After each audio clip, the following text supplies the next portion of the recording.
Hola amigos, esta noche empezamos con uno de esos temas que me encanta contarles. Curioso, un poco absurdo y perfecto para acompañarlos mientras intentan dormir, relajarse o simplemente escapar tantito del presente. Antes de que se pongan cómodos, si les gusta lo que hago en este canal, no olviden dejar su like, suscribirse y contarme en los comentarios desde dónde me están viendo y qué hora es allá. Siempre es divertido ver desde qué rincón del planeta hay gente desvelada. Ahora sí, bajen la luz, pónganse cómodos, una cobijita, un té, tal vez un ventilador de fondo, y déjenme llevarlos con calma por este pedacito raro y fascinante de la historia. Imaginen esto, la arena caliente, el murmullo creciente de una multitud, el olor a hierro, sudor y pan recién horneado. Un hombre entra al coliseo cubierto con una armadura brillante. La cámara hace zoom, él se gira. Lo miramos, lo amamos. Y en ese momento sabemos que va a pelear por su libertad. Y es mentira. No toda, no del todo. Pero sí la suficiente como para que valga la pena desmentirlo. Porque si hay un rincón de la historia que ha sido convertido en espectáculo, aplastado por la lente de Hollywood, recortado con cuchillo dramático y sazonado con sangre artificial, es la vida de los gladiadores. Lo curioso es que, cuanto más te alejas del mito, más interesante se vuelve la realidad. Porque sí, luchaban. Y sí, sangraban. Pero también entrenaban como atletas, firmaban contratos, tenían fans, reglas, e incluso algunos tenían días libres. Esta noche vamos a desmentir, sin prisa y sin gritos, 5 de las ideas más persistentes que el cine nos ha dejado sobre los gladiadores romanos. Mentiras que nos encantan porque son épicas, pero que al mirarlas con calma se desmoronan como un decorado de cartón bajo la lluvia. No vamos a romper ilusiones, solo a reemplazarlas por algo mejor, una historia real, más rara, más humana y más fascinante de lo que parecía. Cuando piensas en gladiadores, probablemente piensas en sangre, en espadas que cortan el aire con furia, en gritos de la multitud y en un hombre arrodillado que espera un gesto con el pulgar, arriba o abajo, vida o muerte. Y aunque esa imagen está grabada a fuego en nuestra cultura, gracias al cine, la televisión y algún videojuego con presupuesto exagerado, lo cierto es que la mayoría de los combates gladiatorios no terminaban con la muerte de uno de los luchadores. Sí, había sangre, sí, había heridas, pero no era una carnicería gratuita, era un espectáculo, y como todo espectáculo, había reglas. Los gladiadores valían dinero. Empecemos por lo obvio. Entrenar a un gladiador costaba una fortuna. No era simplemente arrojar a 2 tipos enfadados a una arena. Había meses, incluso años de formación, alimentación especializada, medicina, equipo. Cada gladiador era una inversión, y nadie quiere que su inversión muera en la primera ronda. Los dueños de gladiadores, llamados lanistae, eran empresarios, no carniceros, y su objetivo era simple: entretener al público, sí, pero sobre todo, mantener vivos a sus luchadores estrella. Matar a uno cada vez sería como quemar un actor principal después de cada función. No tiene sentido. Y los romanos, si algo sabían, era de negocios, contratos y cláusulas. Además, muchos gladiadores firmaban contratos. Sí, aunque fueran esclavos. Algunos eran prisioneros de guerra, otros criminales, pero también había voluntarios. Ciudadanos libres que se ofrecían como gladiadores por fama, comida o deudas impagables. Estos voluntarios, llamados auctorati, no estaban ahí para morir, sino para trabajar. Y esos contratos no incluían cláusulas de hasta que uno quede muerto. Más bien era hasta que uno quede derribado o ya no pueda seguir. Un árbitro, sí, como en el box, estaba presente en cada combate, con una vara larga para separar a los luchadores si se pasaban de la raya, literalmente. ¿Y el pulgar hacia abajo? Aquí viene otra sorpresa. No hay evidencia clara de que el gesto del pulgar hacia abajo significara muerte. De hecho, en muchos textos antiguos se habla del policeverso, el pulgar girado, pero no queda claro en qué dirección ni con qué intención. Algunos estudiosos creen que el pulgar hacia arriba indicaba la espada desenvainada, o sea, pelea, y el pulgar oculto, escondido dentro del puño, simbolizaba guardar el arma y perdonar. O sea que el famoso gesto dramático del emperador, mirando con cejas intensas, levantando el brazo en cámara lenta mientras la música sube, es en realidad una reconstrucción artística, no un hecho histórico, un gran momento cinematográfico y una gran mentira. Pero sí, algunos morían, claro, no todo era teatral, había muertes, sobre todo en los combates de exhibición entre criminales condenados, o en los juegos más salvajes donde la sangre era parte del guión, y a veces las heridas eran tan graves que no había vuelta atrás. Pero morir no era la regla, era la excepción, bien publicitada, porque el público sí quería ver peligro, quería tensión, sudor, gritos, sangre, pero la muerte era mejor cuando parecía inminente, no inevitable. Lo que vendía no era la ejecución, era el riesgo. En resumen, los gladiadores sí se golpeaban, sí sangraban y sí vivían vidas duras.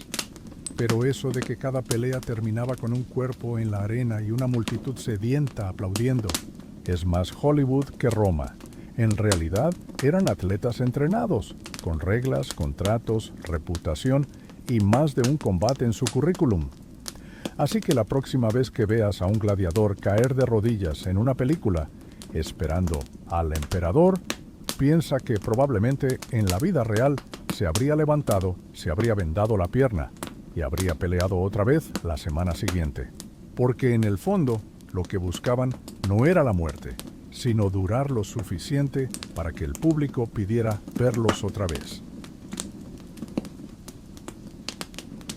Es fácil imaginar a los gladiadores como esclavos obligados a pelear hasta morir, encadenados, desesperados, sin voz ni opción. Y sí, muchos eran esclavos, pero no todos, y no siempre, porque en la Roma imperial las cosas rara vez eran tan simples. Lo que para nosotros parece un castigo, para algunos romanos era una oportunidad, o al menos un cambio de suerte, con algo de espectáculo incluido. ¿Quién se metía a gladiador por gusto? Pues más gente de la que pensarías. Estaban los auctorati, ciudadanos libres que elegían convertirse en gladiadores. Sí, elegían. Firmaban un contrato, aceptaban las condiciones del ludus, el lugar de entrenamiento, y entraban al negocio. ¿Por qué alguien haría eso? Razones había muchas.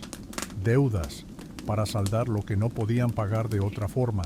Fama, porque ser gladiador no era solo pelear, también era ser visto, admirado, tallado en grafitis. Comida y techo en tiempos de crisis, tener garantizado pan, cama y atención médica no sonaba tan mal. Adrenalina, sí, incluso en el siglo I había gente adicta al riesgo. No eran mayoría, pero tampoco eran anecdóticos, y el público lo sabía. Un gladiador libre tenía cierto prestigio. Era el equivalente romano a un actor de acción que hace sus propias acrobacias y cobra extra por el realismo. Pero, ¿los esclavos no estaban obligados? Sí y no. Muchos esclavos eran enviados al ludus como castigo, prisioneros de guerra, criminales condenados. Pero una vez dentro, el entrenamiento era el mismo. La disciplina, la comida, el trato médico. Sí, tenían médicos especializados, no distinguía origen, porque dentro de la arena lo que importaba no era tu pasado, sino tu rendimiento.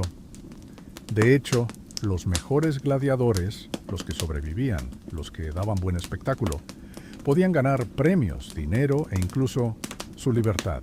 Sí, después de cierto número de combates, si sobrevivían y agradaban al público o al patrocinador del juego, se les podía conceder la rudis, una espada de madera que simbolizaba el retiro, la libertad, un final feliz, al estilo romano.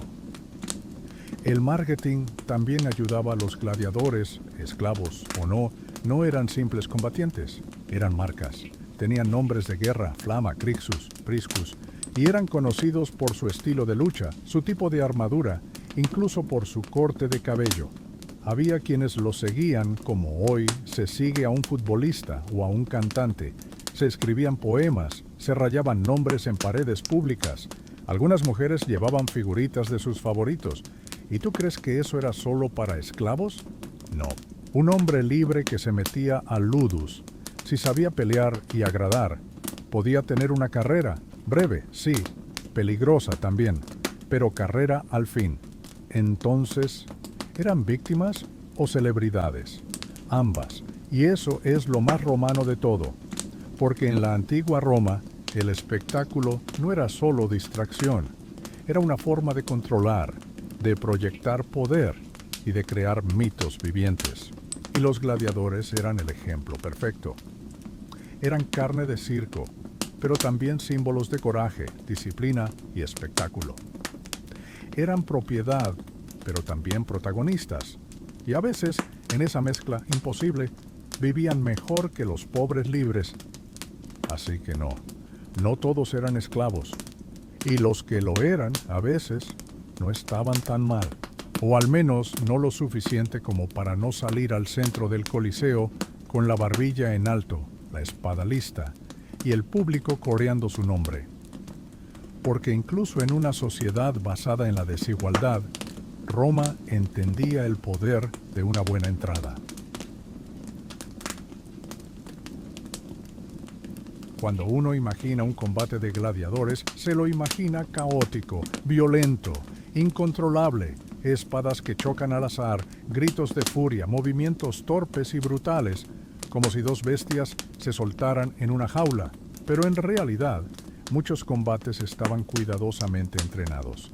No eran una pelea de bar, eran más bien una coreografía con filo. Y como toda buena coreografía tenía estructura, estilo y un público exigente. Los gladiadores entrenaban en el ludus, que no era un calabozo oscuro, sino un centro de entrenamiento bastante bien equipado. Dentro de los estándares romanos, claro. Allí, cada día, practicaban bajo la supervisión de un instructor llamado doctore, que sí, suena a villano de película, pero en este caso era más bien un coach militar con poca paciencia. Los entrenamientos incluían repeticiones con espadas de madera, combates simulados, rutinas físicas extenuantes y sobre todo aprender a caer sin morir, porque sí, sabían cómo recibir un golpe, cómo sangrar sin dañar órganos vitales, cómo fingir vulnerabilidad para aumentar el drama.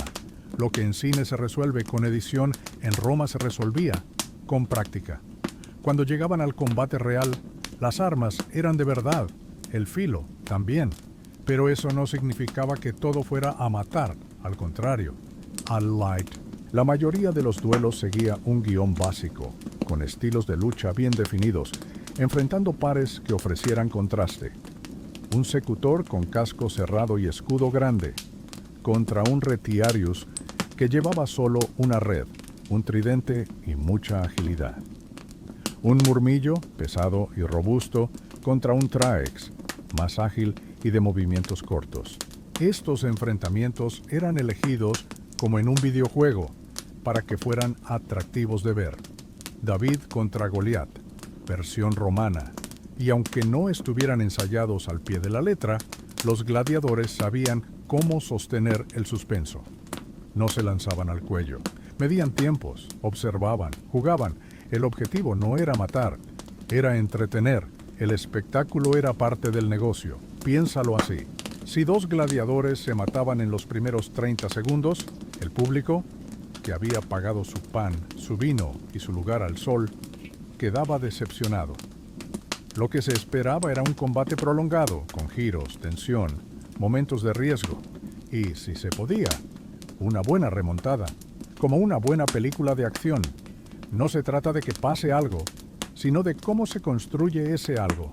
Y sí, había un árbitro, con una vara larga, llamada rudis, que intervenía si uno de los luchadores rompía las reglas, si había trampa, o si uno de los dos ya no podía seguir.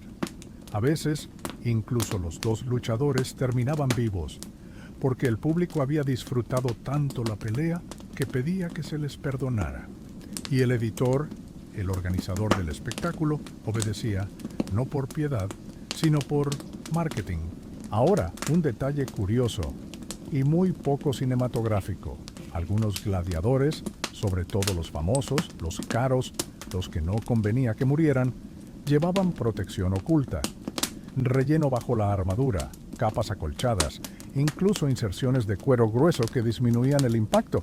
Eso no los hacía invencibles, pero sí menos vulnerables de lo que la sangre falsa de Hollywood te hizo creer, porque no se trataba de morir, sino de parecer que casi mueres. Una diferencia sutil, pero clave. Pero Roma entendía el teatro. A los romanos les gustaba la acción, sí, pero también la narrativa. Les gustaba ver a un gladiador que empezaba perdiendo y remontaba, uno que sangraba pero se mantenía en pie, uno que al final caía, pero con estilo. Y para eso el combate tenía que tener ritmo, estructura y tensión controlada. En otras palabras, sí, los combates eran reales, pero también estaban dirigidos, como una ópera brutal, donde cada movimiento importaba y cada gota de sangre tenía valor escénico. Así que la próxima vez que veas dos gladiadores lanzándose a la yugular como si fueran leones hambrientos, piensa que tal vez lo que estás viendo no es una pelea, sino una obra de teatro, con filo y con entradas agotadas.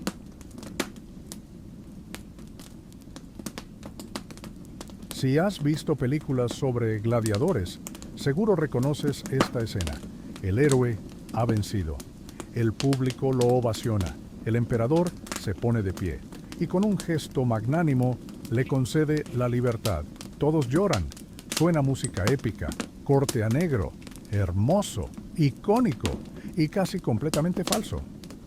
Porque en la antigua Roma, ganar un combate no significaba automáticamente obtener la libertad, ni aunque lo pidiera la multitud, ni aunque fuera la quinta vez que lo veían sangrar con elegancia. La verdad era más burocrática y mucho menos cinematográfica. La libertad de un gladiador no dependía de sus victorias, sino de una ceremonia específica. Recibir la rudis, una espada de madera, era un símbolo, un trofeo, y también un documento implícito. La rudis no se otorgaba al azar. Tenía que ser concedida por el editor del espectáculo, el organizador, que podía ser un senador, un magistrado o el mismísimo emperador. A veces, sí, el público influía. Si coreaban el nombre de un gladiador lo suficiente, si lo adoraban como una estrella, si habían visto su evolución durante años, podía hacerse una excepción, pero eso no pasaba después de un solo combate. Ganar no bastaba. Había que sobrevivir y gustar. Curiosamente, no todos los gladiadores querían la libertad. Muchos, sobre todo los que habían construido una carrera sólida, preferían seguir combatiendo. ¿Por qué? Porque dentro del ludus tenían comida, alojamiento, atención médica y cierto estatus. Porque afuera, como hombres libres, serían pobres, sin oficio y sin derechos especiales. Porque eran famosos. Y la fama, incluso en Roma, es adictiva. Algunos gladiadores llegaron a rechazar la rudis, a seguir peleando voluntariamente, a negociar nuevos contratos como estrellas que saben cuánto valen. Y cuando finalmente se retiraban, lo hacían no como héroes liberados, sino como veteranos con anécdotas, cicatrices y una estatua tallada con su mejor pose. El sistema de premios era complejo. No todo era o vivir o morir. Había rangos, recompensas, retiros parciales. Un gladiador podía recibir dinero, regalos, raciones extra, amuletos, coronas, palmas simbólicas. Y claro, la rudis, si cumplía con los requisitos, era como un sistema de puntos de fidelidad, solo que con más riesgo de hemorragia. Y sí, los editores podían conceder libertades por capricho político, un gesto público, una muestra de piedad, una jugada mediática. Pero eso era lo raro, no lo habitual. Y entonces, ¿por qué tantas películas lo muestran así? porque es una gran historia, porque necesitamos cerrar los arcos narrativos con esperanza, porque la idea de libertad como recompensa resuena en nuestra cultura moderna. Pero en Roma, la libertad no era un derecho, era un privilegio, y uno bastante escaso. El sistema gladiatorio no funcionaba con finales felices. Funcionaba con tensión, espectáculo y una economía de cuerpos bien entrenada. Al final, libres de verdad, muchos gladiadores que recibieron la rudis vivieron el resto de su vida cerca del mundo del espectáculo, como entrenadores, como jueces, como leyendas locales. Algunos se retiraron con propiedad, con ahorros, otros simplemente desaparecieron. Pero lo cierto es que la libertad no era un desenlace automático, era una excepción, una medalla simbólica, una salida que a veces ni siquiera convenía. Así que no basta con ganar, ni con sangrar, ni con agradar. Hay que esperar, negociar y tener suerte. Y sobre todo, entender que en Roma, incluso la libertad era parte del espectáculo.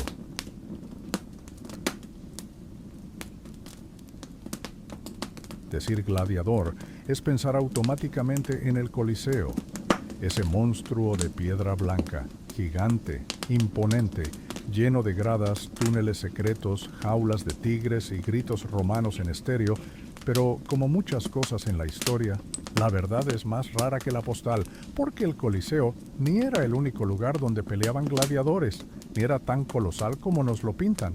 Ni siquiera se llamaba Coliseo. Lo de colosal vino después, y tiene más que ver con una estatua que con el edificio en sí. Empecemos por el nombre. El nombre original del Coliseo era Amphitheatrum Flavium. Sí, suena menos épico, más administrativo, pero es porque fue construido por la dinastía Flavia, emperadores Vespasiano y Tito, en el siglo I d.C. Coliseo es un apodo medieval que empezó a usarse siglos después. ¿La razón? Cerca del anfiteatro había una estatua gigante de Nerón de más de 30 metros, conocida como el Coloso de Nerón. Con el tiempo la gente empezó a referirse al anfiteatro como el sitio que está junto al Coloso, y eventualmente simplemente el Coliseo, o sea que lo llamamos por la estatua equivocada. Romano no aprobado. ¿Y era realmente tan inmenso? A ver, sí, era grande, muy grande. Podía albergar entre 50.000 y 80.000 personas, dependiendo de a quién le preguntes y cuánta exageración permitas. Pero no era el único anfiteatro de Roma, ni el primero. Había muchos más por todo el imperio: el de Capua, el de Nimes, el de Pompeya, el de Verona. Roma estaba llena de espectáculos públicos, y no todos se daban en el Coliseo. Muchos combates gladiatorios se realizaban en anfiteatros provinciales, más pequeños, más locales, más íntimos. En realidad, la mayoría de los gladiadores jamás pisó el Coliseo. Pelear ahí era como ser llamado a las ligas mayores, un privilegio. La vida diaria del gladiador promedio ocurría en ciudades medianas, con gradas modestas y público local. Con suerte, alguien llevaba una toga con tu nombre. ¿Tigres bajo la arena? Otra imagen clásica del cine. Una trampilla se abre y de las entrañas de la arena surge un león hambriento, rugiendo con efectos de sonido. ¿Exagerado? Sí, pero con base. El Coliseo sí tenía un sistema de subterráneos, pasadizos, montacargas y jaulas que permitían soltar animales de forma sorpresiva. Era parte del espectáculo, pero eso vino con el tiempo. Los primeros años del Coliseo ni siquiera tenían esos sótanos. La arena era plana, y los combates con fieras, llamados venaciones, no eran exclusivos de gladiadores. Eran más bien eventos separados, con especialistas distintos, llamados bestiarii. Así que si ves a un gladiador peleando contra un oso, probablemente estás viendo una fusión creativa de géneros, como si mezclaras lucha libre con safari. Y luego vino el olvido. Después de la caída del Imperio Romano, el Coliseo se convirtió en una cantera. Sí, se usaron sus piedras para construir palacios, iglesias, calles. El mármol se recicló Las columnas desaparecieron. Durante siglos estuvo cubierto de maleza. Era hogar de lechuzas, mendigos y leyendas. No fue hasta el Renacimiento que se empezó a valorar como ruina noble. Y no fue hasta los siglos XIX y XX que se convirtió en el ícono turístico que es hoy. O sea que pasó más tiempo olvidado que glorioso. Una joya, pero no siempre brillante. Entonces, ¿vale la pena el Coliseo? Sí, pero no como postal perfecta, sino como símbolo contradictorio de un imperio obsesionado con el espectáculo, de cuerpos convertidos en entretenimiento, de historia deformada por el cine y recuperada, pedazo a pedazo, con voz baja. Porque lo colosal no es solo su tamaño, es el eco de todo lo que allí ocurrió, las verdades, los mitos, las exageraciones y las vidas reales, casi siempre ignoradas. Así que la próxima vez que lo veas en una película, iluminado por antorchas digitales, piensa en sus grietas, en su nombre prestado y en los gladiadores que nunca llegaron a pelear ahí, pero cuyos pasos aún resuenan en la arena. Ahora que la arena está en silencio, que las gradas están vacías y que solo se escucha el crujir imaginario de una fogata lejana, vale la pena quedarnos un momento aquí, en medio de la historia, preguntándonos qué es lo que en realidad nos contaron mal y por qué nos gusta tanto creerlo. Los gladiadores no eran solo carne de cañón, no eran todos esclavos, ni todos morían, ni todos deseaban escapar. Tampoco eran simples salvajes peleando al azar. Eran parte de un sistema complicado, contradictorio, violento, pero también profundamente organizado. Tenían reglas, contratos, fama e incluso seguidores. Eran atletas, prisioneros, celebridades y a veces todo eso al mismo tiempo.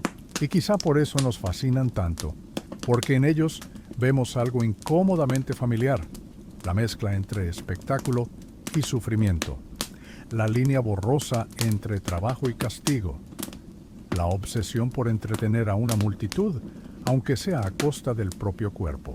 Si lo piensas, no estamos tan lejos.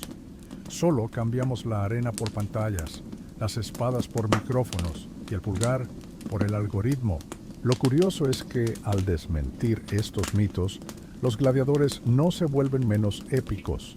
Al contrario, se vuelven más humanos.